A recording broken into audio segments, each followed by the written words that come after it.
Let's be honest. We all use Google every single day, but how many of us are really using it effectively? Most of us are just scratching the surface. Well, we're about to change that. In this explainer, I'm going to show you how to stop wasting your time scrolling and start finding exactly what you need with professional precision. Let's dive in. So, here's our game plan. First, we'll pinpoint the core problem with most of our searches. Then, we'll build up your toolkit, starting with foundational operators before moving on to some advanced professional tools. After that, I'll show you how to combine them for some real power. And finally, we'll set you on a clear path to mastering this skill. All right, first things first, let's talk about the real problem with searching. We are drowning in information, but we're starving for answers. It's all about overload versus precision. Sound familiar? I bet it does. You know that feeling? You have a very specific question in mind, but you end up endlessly scrolling through pages of totally unrelated articles, old news, and ads. That frustration, well, that's just a symptom of an imprecise search strategy. Here's a perfect example that really drives this home. You do a basic search for Apple. What do you get? A total mess, right? Fruit recipes, tech news, stock prices. It's just information overload. The goal is to move from that chaos to a very focused advanced query that knows exactly what you mean.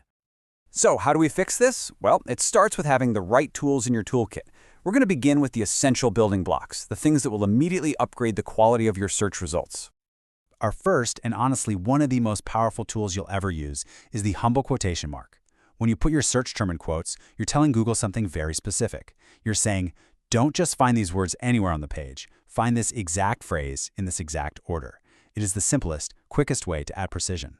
For instance, searching for Steve Jobs in quotes guarantees you get results about the person, not some random page that just happens to mention a guy named Steve in one paragraph and the word Jobs in another. You see the difference?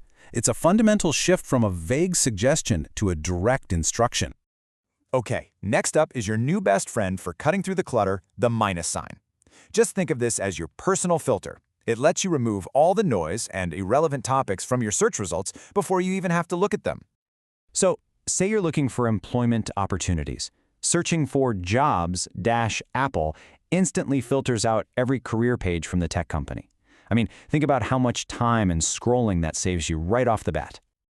All right, here's the quick cheat sheet of these foundational operators. We've talked about quotes for exact phrases and the minus sign to exclude terms, but you've also got and to make sure both words are there, or to find pages with either one, and the asterisk, which acts as a wildcard for any word.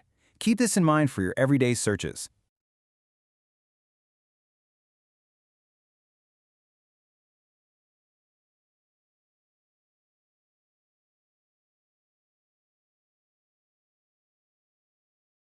Okay, you've got the basics down. Now let's level up. We're going to get into the advanced tools that really separate the pros from the amateurs, the ones that help you find credible, specific information with incredible speed. This next one, it's an absolute game changer, especially if you're doing any kind of serious research. I'm talking about the cite operator. This lets you tell Google to only look for results within one specific website, or even an entire type of domain like .edu for university sites or .gov for government resources. This is how you target credible sources directly. Look at this. With this one simple command, you've just bypassed all the blogs, the opinion pieces, the ads, and you're getting straight to academic, research-based content from educational institutions. The quality of your results just skyrocketed. And what about those times you're not even looking for a web page? You know, you need that specific report, or that PowerPoint presentation from a conference, or a particular spreadsheet. Well, that's where the file type operator comes in. It is so powerful. So if you need an official report or a published study, using filetype.pdf is simply the most direct route. It cuts out the middleman, the web page, and takes you straight to the downloadable document you actually need. No more clicking around.